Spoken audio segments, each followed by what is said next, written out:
이제 여론조사가 많이 나왔습니다. 매주 여론조사 나오고 어제 MBS 여론조사 나오고 오늘 갤럽은 오늘 쉬는 날이라고 그럽니다. 쉬는 날인데 근데 우리 홍 원장께서 이제 세심하게 분석을 해보니까 핵심은 이 부동층이다. 지금 일단 어느 정도 이 보수와 진보 간에 비슷한 균형을 유지하고 있지만 10% 남짓되는 이 부동층을 어떻게 하면 우리가 정말 우리 편으로 만들 수 있을 것인가. 바로 이게 이제 문제라는 거죠. 바로 그런 점들이 지금 분석을 하신 거죠. 예, 그렇습니다. 지금 어제 나온 MBS 조사를 보면은 제가 가장 주요한 지표로 보고 있는 게 너는 그러니까 이제 여론조사 할 때 귀하께서는 정권 교체를 바라냐, 정권 재창출을 바라냐, 이 문항을 가장 저는 눈여겨 보거든요. 네. 근데 그 문항을 보면은 정권 교체가 50%, 정권 재창출이 41%예요. 그러니까 50대 41. 50대 41. 근데 이번 주에는 안 나왔지만 지난주 갤럽 조사를 보면 정권 교체 50%, 정권 유지 40% 이렇게 나와요. 네. 그러니까 거의 똑같죠. 거의 똑같은데 지금 저게 지금 4주 연속 거의 비슷한 추세를 보이고 있어요. 네. 그래서 저 그래프를 보면은 이제 맨 오른쪽에 있는 부동층이 보이죠. 뭐 이번 주에는 9%, 지난주에 10%인데 어쨌든 10% 안팎의 부동층이 계속 남아 있다. 그러니까 이런 질문할 때 정권이 유지되는 게 좋은지 재창출되는 게 뭐 이제 교체되는 게 좋은지에 대해서 의견이 없는 거예요. 네. 근데 저분들이 의견이 없다고 해서 투표장에 안 가느냐? 그렇다고 단정할 수는 없어요. 그렇죠. 그렇기 때문에 결국 이 부동층 10%가 상당히 이게 뭐 핵심적이다. 만약에 부동층 10%를 다 여권에서 가져오면 재창출의 가능성이 이제 생기는 거고 만약에 지금 같은 상황에서 그냥 저대로 그냥 가버리면은 뭐 여권이 질 수밖에 없는 그런 그 상황이죠. 제가 예를 들어 볼게요. 예를 들어 보면 지난 대선 있지 않습니까? 네. 2022년 대선의 석 달 전. 그러니까 지금 사실 조기 대선이 언제 열릴지 우리가 정확하게 예측하기는 좀 어려워요. 근데 뭐 열릴지 안 열릴지도 뭐 우리가 단언하기는 어렵지만 그렇죠. 뭐 일단 열린다라고 봤을 때 한 3, 4개월 정도 남지 않았냐 뭐 이런 예측이 많지 않습니까? 맞습니다. 근데 그러면은 지난 2022년 그 3월 대선의 석 달 전으로 거슬러 올라가서 2021년 말에 MBS 조사 똑같은 MBS 조사를 보면 그 당시에는 어떤 식으로 좀 국정 안정론과 정권 심판론으로 이렇게 물어봤어요. 네네. 그때는 42대 42가 동률로 나왔어요. 그때 이제 문재인 정권 이제 이후에 예. 그러니까 이제 윤석열 뭐가 하고 이제 이재명 대결하고 있을 때 그렇죠. 42대 42가 나왔다. 42대 42가 나왔어요. 그러니까 결국은 뭐 여러분도 다 알다시피 0.73% 포인트 차이 아주 초박빙 대선이지 않습니까? 맞아요. 그게 석 달 전부터 벌써 이제 예측이 됐다는 거죠. 네네. 그리고 그 당시 아까 제가 방금 42대 40이라고 한다면 부동층이 몇 프로예요? 16%잖아요. 네. 지금 9% 10% 이렇잖아요. 그 대선이 확정됐던 지난 대선 석 달 전에 그럼 그때는 뭐 날짜가 3월 9일로 딱 확정돼 있었어요. 네. 그때보다도 지금 이 여권과 야권의 지지층이 더 결집이 돼 있어요. 부동층이 더 없어요 지금. 그 정도로 뭐 사실 지금 여권 지도부나 아니면은 뭐 이쪽 윤석열 대통령이 탄핵이 기각되길 바라는 쪽에서는 조기 대선은 없다. 네. 뭐 조기 대선 입에 올리지도 마라. 뭐 누가 그랬죠? 뭐 그 전환길 강사가 그랬네요. 조기 대선 얘기하는 거는 돌아가시지도 않은 뭐 부모님 앞에서 차례 지내는 거나 마찬가지다. 뭐 그런 얘기까지 했었죠. 네. 근데 어쨌든 지금은 대선이 날짜도 확정이 안 됐고 언제 열릴지도 모르지만은 이미 부동층은 줄어들고 이미 여야 지지층들은 결집이 돼 있다. 네. 이렇게 봤을 때 사실은 특히 한 10%포인트 정도 지고 있는 입장에서 본다면 마음이 급해질 수밖에 없어요. 예. 그리고 실제로 또 어떤 플랜을 갖고 이걸 대비를 하고 있어야지 이거 뭐 나중에 뭐 열리든 말든 뭐 그때 가서 한번 보자 이러면은 지금 보세요. 지금 그 이재명 민주당 쪽에서는 뭐 벌써 뭐 우클릭을 하느니 뭐 중도 뭐 어떻게 하느니 그러면서 뭐 온갖 대선 체제로 지금 다 들어가 있지 않습니까? 네네. 그러니까 이거는 지금 사실은 이런 부분은 좀 심각하게 볼 필요가 있다. 뭐 사람들은 뭐 보고 싶은 것만 보고 자기가 듣고 싶은 거 듣는다고 합니다만은 실제로 지금 이재명 쪽의 움직임은 굉장히 빠릅니다. 오늘 김현종 전 통상교섭본부장을 외교 이쪽 통상 담당 그걸로 또 영입을 했어요. 그러면서 이제 이 굉장히 이제 외부 인사 영입도 지금 활발하게 전개가 되고 있는 것 같습니다.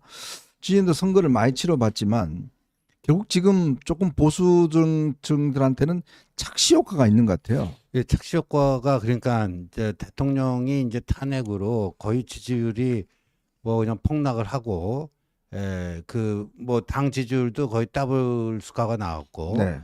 정권 교체냐 정권 재창출이나 했을 때 뭐 3배 이상 차이가 나고 그런 게 거의 따라 붙었으니까 뭐 이제 자신감도 회복하고 이 정도면 한번 해볼만 하지 않겠느냐, 여기까지 온 거는 맞습니다. 네. 맞는데 오늘 그 보수 결집의 그 원동력이 뭐였는가, 동아일보 그 이기용 대기자가 쓴 칼럼 보면은 또 해석을 좀 달리 하고 있거든요. 네.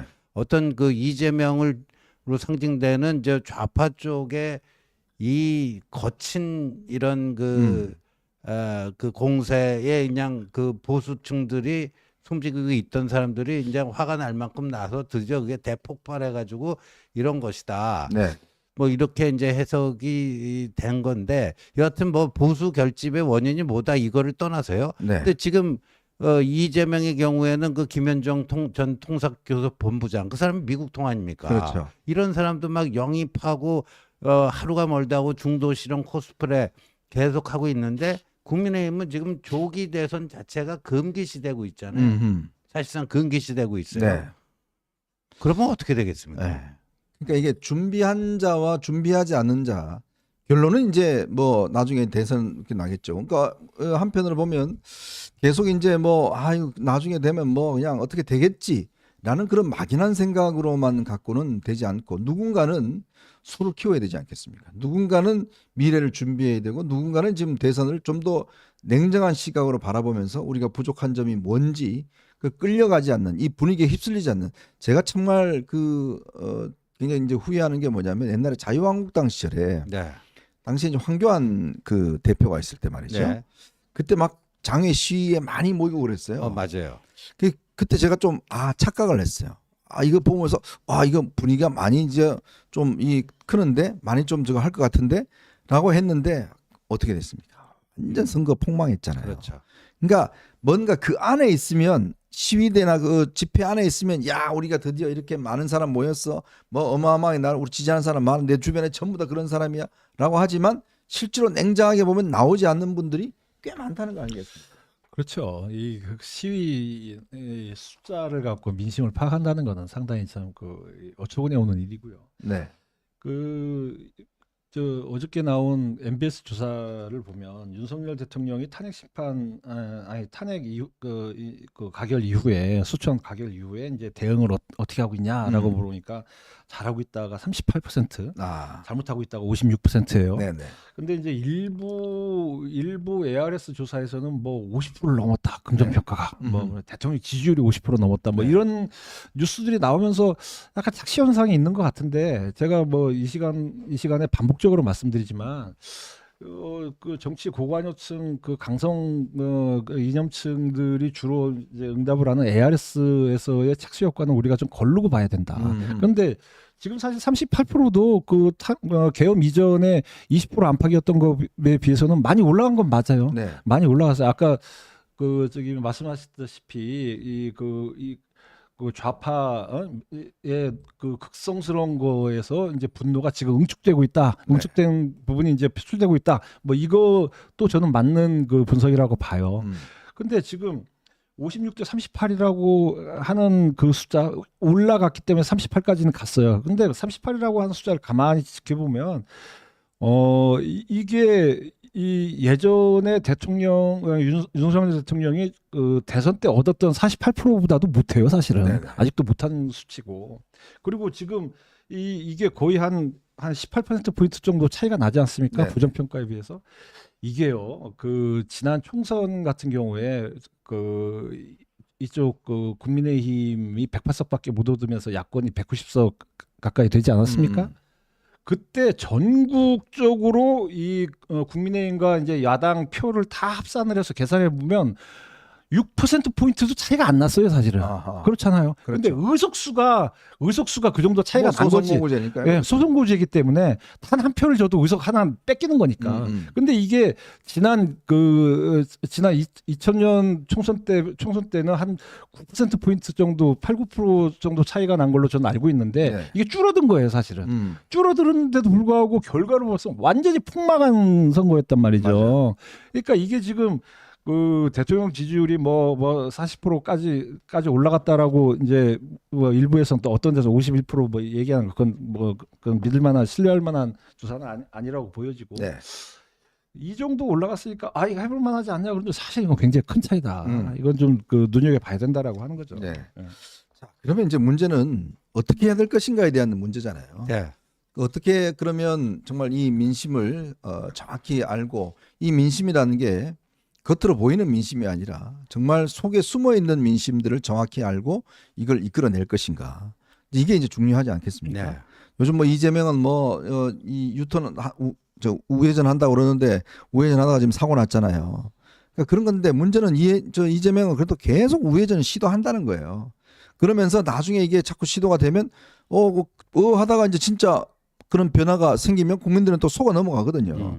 그런데 문제는 참 권영세 비대위원장은 뭐 그동안 잘 됐다 그러고 또 아주 좋은 평가를 하고 그러시는데 뭘 했는데 잘 됐는지 모르겠어요, 본인이. 가만히 네, 가만히 있는 게 잘하는 건지 모르겠습니다만은. 근데 어쨌건 또 대통령이 지금 오늘 뭐 김민전 윤상현 만나서 왜 세게 투쟁 안 하느냐 뭐 이런 게 좀 다그치고 있기도 하고. 자, 그랬는데 그러니까 이런 어떤 상황에서 어떤 대책이 좀 필요할까라는 게 좀 정말 관심이에요. 아니 그러니까 저는 이렇게 봐요. 1라운드, 2라운드 해갖고 지금 3라운드인데 그러니까 12월 3일부터 시작했고 12월 27일 한덕수 총리 탄핵 있기까지는 이쪽이 일방적으로 그냥 뚝뚝 떨어지면서 지지율 격차가 거의 벌어져서 거의 포기해야 될 백기투항을 해야 될 정도의 수준이었잖아요. 그게 이제 1라운드인데 이재명이 거기서 이제 한덕수 총리 탄핵하면서 이게 그냥 거의 다시 그 변곡점으로 작용해가지고 일부 뭐 조사는 다 붙어버리고 또 일부 조사에는 역전까지 되는 근데 그 이후에 뭐 서부지법 난동이라든가 등등 해가지고 또 이쪽 진영이 보수 우파 진영이 야 이러면 된다 하고 거기에 그냥 안주하는 모습들. 그러니까 지금 국민의힘의 쌍권 지도부 같은 경우 그 안주형 리더십이거든요. 이 정도면 뭐 나쁘지 않네. 그리고 우리가 지도부에 입성한 지 별 특별히 한 것도 없는 것 같은데. 김문수 장관도 나 뭐 아무것도 한 거 없는데 지지율 1위가 된 거 아니에요. 그러니까 이 분위기가 그럼 그런 분들한테는 나쁘겠습니까?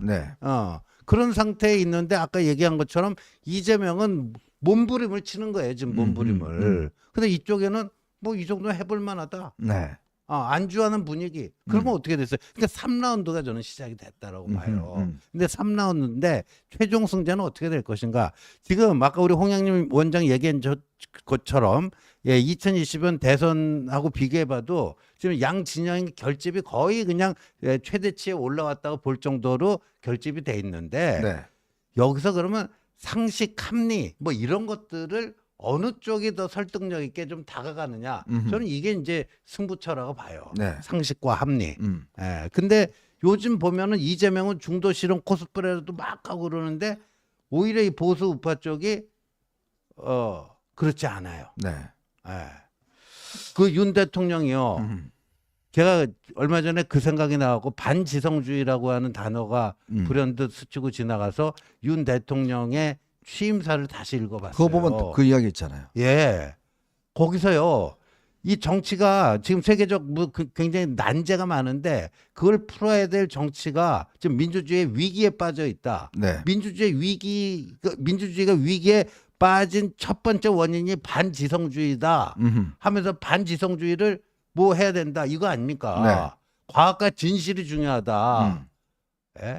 근데 지금 보수 우파의 그런 모습이 과학과 진실을 상식과 합리를 중시하는 그런 모습인가? 그렇습니다. 이게 참 보수는 그래도 이 현 시스템을 중요시하고 또 법치를 중요시하고 상식과 합리, 과학 이런 것들을 중요시하는데 지금 하고 있는 이 모습들을 보면 참 저는 황당한 게 아무리 그렇지만 법원을 정말 이 난동을 피우고 하는 사람들을 애국투사라고 이야기를 하고 있고 예. 거기에 영치금을 갖다가 지원해 주질 않나? 일국의 예. 국방부 장관까지 했다는 사람이요. 국방부 장관이 그런 행동을 하지 네. 않나? 그러면 우리는요, 저 이재명 비판할 수 있는 자격이 없습니다. 그러니까 뭐냐면 그래도 우리 국민들이 마지막에 많은 국민들이 그래도 저쪽 사람들은 그래도 마지막 지킬 것은 지킨다라는 모습들을 이제 보여주는 것이 좀 중요한데 이제 그런 원칙이 무너지다 보니까 무조건 이제 그냥 옛날에 저희들이 했던 걸 우리가 똑같이 해라고 지금 가니까 뭐 아까도 얘기했지만 그 부동층이라는 분들이 아니 너네나 똑같잖아 이런 생각들을 많이 하실 것 같아요.